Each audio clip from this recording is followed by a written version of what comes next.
I'm sorry. I didn't register that she's grown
which is the national anthem of Finland. But this says different words, and it's different words from the Hindi one. This is my song, O God of all the nations, a song of peace for lands afar and mine. This is my home, a country where my heart is. Here are my hopes, my dreams, my holy shrine. But other hearts in other lands are beating with hopes and dreams, and as true and high as mine. My country's skies are bluer than the ocean. The sunlight beams on clover leaf and pine. But other lands have sunlight too, and clover, and skies are everywhere as blue as mine. Oh, hear my song, thou God of all the nations, a song of peace for their land and for mine. I'm not sure there are. Yeah, not anymore than you. They left. They left when they found out about this. This was a conversation I had at our local Starbucks between me and the millennial behind the counter. I guess nowadays I'm supposed to use the word literally to emphasize that this is an accurate account of the conversation, not made up to impress you. So I'll stand here for me, and I'll stand here for the millennial behind the counter. Okay? Let's see. I also want to point out, at the beginning of the conversation at least, she had a set of headphones on. I walked up to the counter holding a bag of coffee beans. What can I get for you? I want to start with this, coffee beans, but I don't want it ground. So just the coffee? No. I said I want to start with coffee beans, and I don't want them ground. So just the coffee, and how would you like it ground? I'm not kidding. Okay, let's start over again. I want to start with the coffee beans, but I don't want them ground. No, you don't want them ground. Giving me a dumbass look. So just the beans, right? How am I going to grind them? No, I don't want them ground. I want to start with the beans, and then I might get something else. Okay, so how am I grinding the beans? Drip, espresso, no typo, it really was espresso. That's how millennials pronounce that, and the word especially. French press? Finally, I got exasperated. No, I don't want you to grind the beans. I might as well, and I'm going to get something else. So now she's looking at me annoyed like I'm some kind of idiot. And she says, okay, just the coffee beans. You don't want anything else? No. I said I was starting with the coffee beans, and depending upon the price, I may get a drink. Now she's likely thinking, what, does this geezer have dementia? Okay, so what else do you want? Would you mind bringing up the beans first? I want to see how much they cost before deciding whether I'm going to get a drink. Now she looks frustrated. Okay, just the beans then. No, I need to know how much the beans are going to cost first. She's giving me another look, which I interpreted as, why didn't you say that in the first place? Okay, the beans are $14.95. How do you want me to grind them? Please, I don't want them ground. And I want a quad decaf espresso to go with the coffee beans. And please do not grind them, okay? Looking at me as though she was finally getting rid of a poor communicator, she said, okay.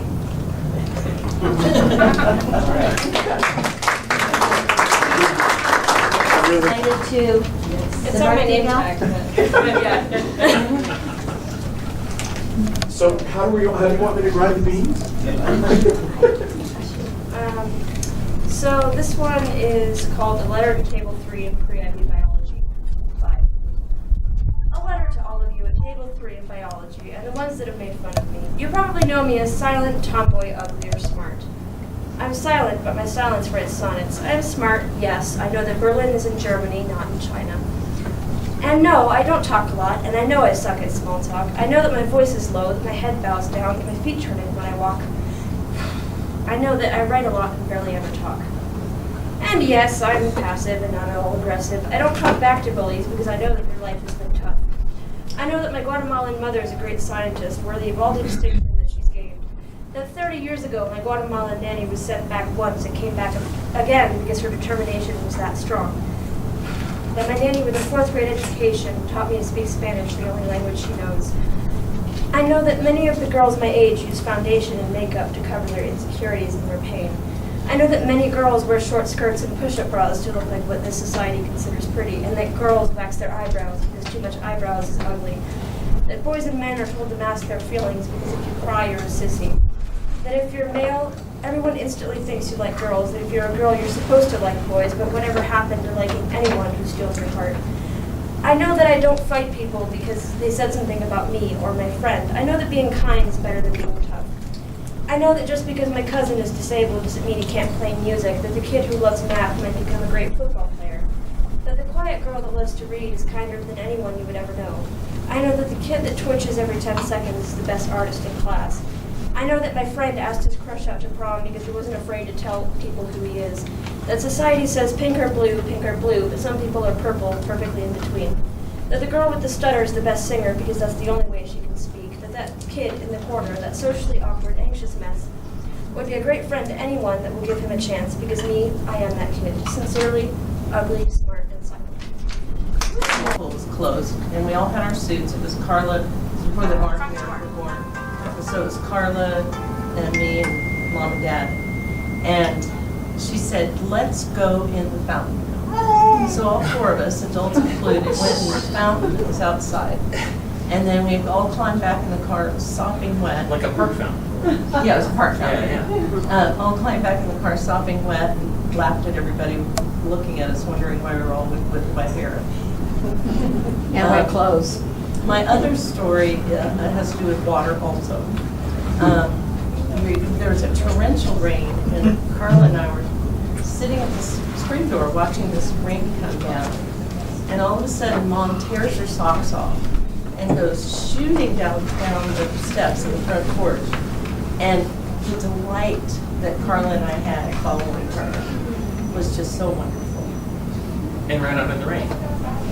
Oh yeah, Yeah, followed her and right into. so we did that in Indiana. A few times there were like torrential rains, and we'd run outside, and she brought a bottle of shampoo out and would stand out in the street and shampoo our hair in the rain. We did that a couple of times. It worked. Yeah. That's the last time he was able to shampoo his hair. So I have a parenting story. I have an effective parenting story that I've told other people this. When I was a paper boy, I was probably 10 or 11. And the other paper boys figured out that I was they could get me. They figured out they could pick on me and bottle me. So of course that just amplifies it.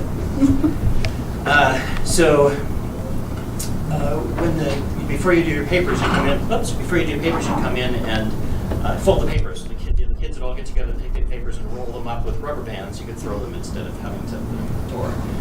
And so I was standing there folding papers, and they nicknamed me Goober. And one of the kids started, Goober, Goober, Goober, Goober, Goober, Goober. And so pretty soon all the kids were singing that at me.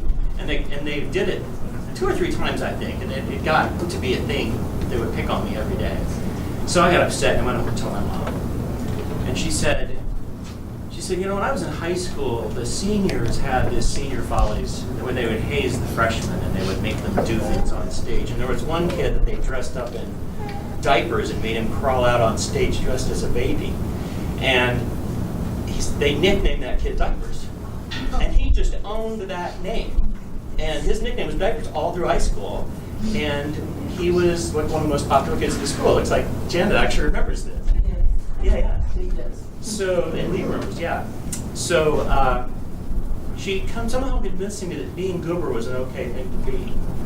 So the next day I went to fold my papers and the kids started singing Goober, Goober, Goober, and I just started singing along with them. And it stopped. Like the next day it stopped. And the other paper boys started hanging out with me and being friends with me. So she just like turned that all around just by telling me that story. She was really just the perfect thing to say. So thanks. I'm still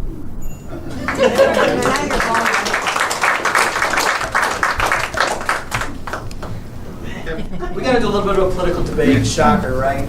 Yeah. But what stuck with me through all these years is, although we were on opposite sides of the debate, the spectrum, Viki and Curly never belittled or called me naive, which I certainly was naive at the time. As I've gotten older, I realized their wisdom. But that stuck with me, that you took time to listen and consider.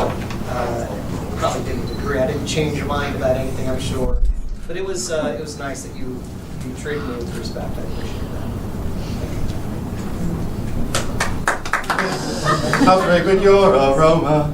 Oh, lutefisk, you put me in a coma. You smell so strong, you look like glue. You taste just like an overshoe. But lutefisk, come Christmas Day, I think I eat you anyway. I'm traveling with Mom the last 12 days in 12 cities, 4,000 miles, the Pacific Northwest. And I got to know her better. I got to know her better than I ever have. And this song kept coming up. free at last, free at last, free from the world and all its sins. Free at last, free at last, I've been to the top of the mountain. Hatred had me bound, had me tied down, had me turn around, couldn't find my way. Then you walked with me and you set my spirit free, took me and my family down that long highway. Free at last, free at last, free from the world and all its sins. Free at last, free at last, I've been to the top of the mountain. Do you know Jabberwocky? Jabberwocky? Do you know the poem by Lewis Carroll? I've heard of it. I don't Okay. recall it. Just giving you, it's in his book Through the Looking Glass, which most people know as Alice in Wonderland. So it's a poem called Jabberwocky. My lovely partner Beth will be acting it out for me since my body movements are a bit limited. So here we go. Thank you.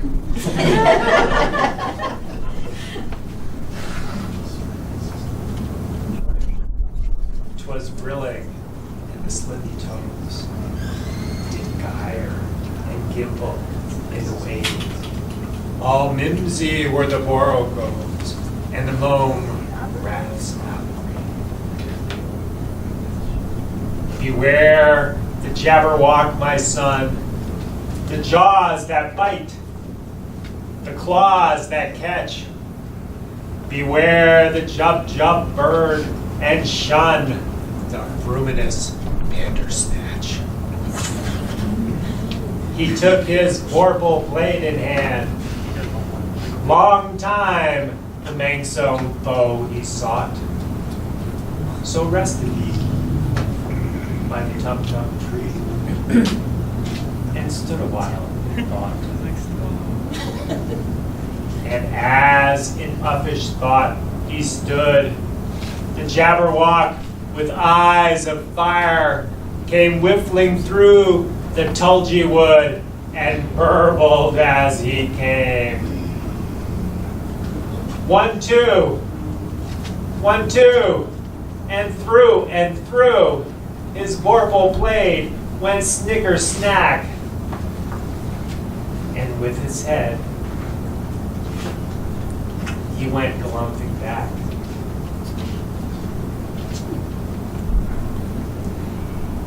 And hast thou slain the Jabberwock? Come to my arms, my beamish boy. O fraptious day, Calloo, Calais, he chortled in his joy. 'Twas brillig, and the slithy toes did gyre and gimble in the wave. All mimsy were the borogoves, and the mome rats outbreak.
We'll make it work.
Improve the stock. And to improve, yeah, I tell people I married a Swede to improve the stock, which any Scandinavian would understand.